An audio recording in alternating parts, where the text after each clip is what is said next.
Hi friends, welcome to Sweety kitchen. ఈరోజు స్వీటీ కిచెన్లో హెల్తీగా సంక్రాంతి స్పెషల్గా రాగి పిండితో కారం చెక్కలు అయితే ప్రిపేర్ చేసుకుందాం. వీటిని నిప్పట్లని కూడా అంటారు. మామూలుగా బియ్య పిండితో ప్రిపేర్ చేసుకుంటాం కదా, నేనైతే ఇక్కడ హెల్త్ పర్పస్గా రాగి పిండితో ప్రిపేర్ చేస్తున్నానండి. టేస్ట్ అయితే అద్భుతంగా ఉన్నాయి. తప్పకుండా ఒకసారి మీరు కూడా ట్రై చేసి చూడండి. లాస్ట్ ఇయర్ జొన్న పిండితో ప్రిపేర్ చేశాను, చాలా మంచి రివ్యూస్ అయితే వచ్చాయండి. అదొక్క వీడియోకే 1K సబ్స్క్రైబర్స్ కూడా వచ్చారు. టేస్ట్ అయితే అద్భుతంగా ఉంటాయి. తప్పకుండా ఒకసారి ట్రై చేసి చూడండి. ప్రిపేర్ చేసుకునే విధానము, మనం పిండి కలుపుకోవడానికి వీలుండేలాగా ఒక వెడల్పుగా ఉండే గిన్నె తీసుకోవాలి. అందులోకి 1 కప్పు రాగి పిండి తీసుకుంటే అరకప్పు బియ్య పిండి తీసుకోవాలి.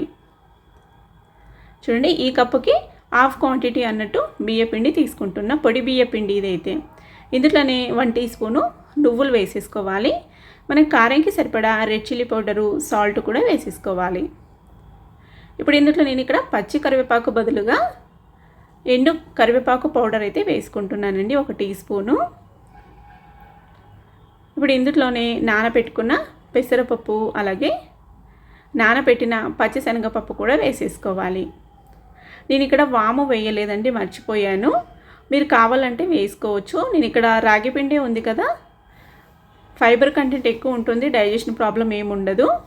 నేను మర్చిపోయాను కాబట్టి వేయలేదు, మీరు వేసుకోండి. 2 టీ స్పూన్లంతా కాచిన ఆయిల్ వేసుకోవాలి. ఆయిల్ ప్లేస్లో బటరు లేదంటే నెయ్యి కూడా వేసుకోవచ్చు. ఈ విధంగా స్పూన్తో ఒకసారి మొత్తం ఈవెన్గా మిక్స్ చేసుకోవాలి. ఇప్పుడు ఇందులోకి కొన్ని నీళ్ళు వేసుకుంటూ చపాతీ పిండిలా, అంటే మనము రాగి రొట్టెలు, జొన్న రొట్టెలు చేస్తాం కదా, ఆ విధంగా పిండి వచ్చేలాగా కలుపుకోవాలి. టేస్ట్ అయితే అద్భుతంగా ఉంటాయండి, క్రిస్పీగా, క్రంచీగా. నచ్చినట్లయితే ఒక్కసారి ట్రై చేసి చూడండి. ఇంట్లో కనుక షుగర్ పేషెంట్స్ కానీ, లేదంటే ముసలి వాళ్ళు, అంటే కొద్దిగా హెల్తీ ఫుడ్ తినే వాళ్ళు ఉన్న వాళ్ళు కూడా ఈ విధంగా ప్రిపేర్ చేసి పెట్టండి. రాగి పిండితో కానీ, లేదంటే జొన్న పిండితో కానీ ఈసారి సంక్రాంతికి స్పెషల్గా చాలా బాగా లైక్ చేస్తూ తింటారు. పిండిని ఈ విధంగా కలుపుకొని ఇప్పుడు దీన్ని చిన్నగా ఉండల్లాగా చేసుకోవాలి. చూడండి, ఈ సైజులో అయితే చేసేసుకుంటున్నాను నేనైతే అన్నీ. మీరు కొద్దిగా పెద్దగా కావాలి చెక్కలు అనేటట్టుంటే కొద్దిగా పిండి క్వాంటిటీ పెంచి బాల్స్ కొద్దిగా పెద్దగా చేసుకోవచ్చు. నేను ఇక్కడ అన్నీ ఒకే సైజులో, ఈ సైజులో అయితే చేశాను. ఇవైతే నార్మల్ చెక్కలు, మనకి కారం చెక్కలు ఎలా చేసుకుంటామో ఆ సైజులో వస్తాయండి. ఇప్పుడు ఒక బటర్ షీట్ కానీ, లేదంటే ఏదైనా ఒక ప్లాస్టిక్ షీట్ కానీ ఈ విధంగా కట్ చేసుకొని దానిపైన ఆయిల్ కానీ నెయ్యి కానీ రాసుకొని ఒక్కొక్క బాల్ పెట్టుకొని పైన ఒకటి ఫ్లాట్గా ఉండే బౌల్తో ప్రెస్ చేయాలి. మీ దగ్గర చపాతీ మేకర్ లేదంటే పూరీ మేకర్ ఉంటే దాంతో కూడా చేసుకోవచ్చు చాలా ఈజీగా. అది లేని వారు ఇక్కడ ఈ విధంగా ఈ ప్రాసెస్లో అయితే చేసుకోవచ్చు. చూడండి, అన్ని ఈ సైజులో వస్తే సరిపోతుంది. ఇప్పుడు డీప్ ఫ్రైకి ఆయిల్ పెట్టుకుందామండి. మనం అన్నీ ప్రిపేర్ చేసుకునే లోపు ఆయిల్ అయితే హీట్ అయిపోతుంది. చూడండి, అన్నీ ఈ విధంగా ఒత్తుకోవాలి. ఇక్కడ ఆయిల్ కూడా హీట్ అయిందో లేదో చూద్దాము. కొద్దిగా పిండి వేసి చెక్ చేస్తే మనము పిండి వెంటనే పైకి తేలిందంటే ఆయిల్ హీట్ అయినట్టేనండి. ఇందులోకి ఆయిల్కి సరిపడా అన్నట్టే 2-3 వేసుకొని కాల్చుకోవాలి.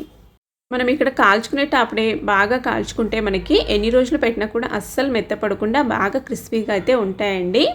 చాలామంది మెత్తపడిపోతున్నాయని కేసి చెప్పారు ఆ జొన్న పిండితో ప్రిపేర్ చేసిన చెక్కలకి. అయితే మీరు ఇక్కడ కాల్చుకునేతోనే బాగా ఎర్రగా కనుక కాల్చుకున్నారంటే బాగా మనం ఎన్ని రోజులు పెట్టినా కూడా అస్సలు మెత్తపడవు. చూడండి, ఈ విధంగా 2 వైపులా టర్న్ చేసుకుంటూ బాగా కాల్చుకోవాలి. చూడండి, ఈ విధంగా రావాలన్నట్టు. ఒక జాలి గరిటెలోకి వేసేసుకున్నామంటే ఎక్స్ట్రా ఆయిల్ కూడా కిందికి వచ్చేస్తుంది అన్నట్టు. అన్నీ ఇదే ప్రాసెస్లో ప్రిపేర్ చేసుకొని ఇదే విధంగా వేయించుకోవాలి. మీరు ఇక్కడ కాల్చుకునే తోన కనుక జాగ్రత్తగా, కొద్దిగా పేషెన్స్గా, నిదానంగా కాల్చుకున్నారంటే పర్ఫెక్ట్గా ఎన్ని రోజులు పెట్టినా కూడా అస్సలు మెత్తపడకుండా క్రిస్పీగా అయితే వస్తాయండి. మీరు ఆ ఫ్లేమ్ కనుక హై ఫ్లేమ్లో పెట్టి కనుక కాల్చుకున్నారంటే పైన కలర్ అనేది తొందరగా చేంజ్ అయిపోతుంది, మెత్తగా ఉండిపోతాయి, తర్వాత మళ్ళీ తొందరలోనే మెత్తబడిపోతాయి అన్నట్టు. చూడండి, అన్నీ ఇదే విధంగా వేయించేసుకోవాలి.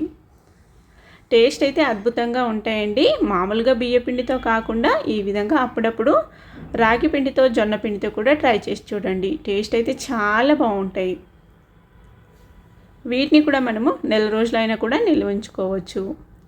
చూడండి, ఒకటి మీకు ఇక్కడ ప్రెస్ చేసి చూపిస్తున్నాను, ఎంత క్రిస్పీగా ఉన్నాయో మీకే తెలుస్తుంది. ఇంతకీ మీకు ఈ రెసిపీ నచ్చిందో లేదో నాతో అయితే షేర్ చేసుకోండి.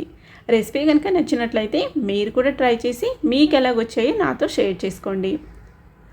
చూడండి ఎంత క్రిస్పీగా ఉన్నాయి, బియ్య పిండితో ప్రిపేర్ చేసినట్టే కదా. ఇలాంటి మరిన్ని రెసిపీస్ కోసం ఛానల్ అయితే ఫాలో అవ్వండి.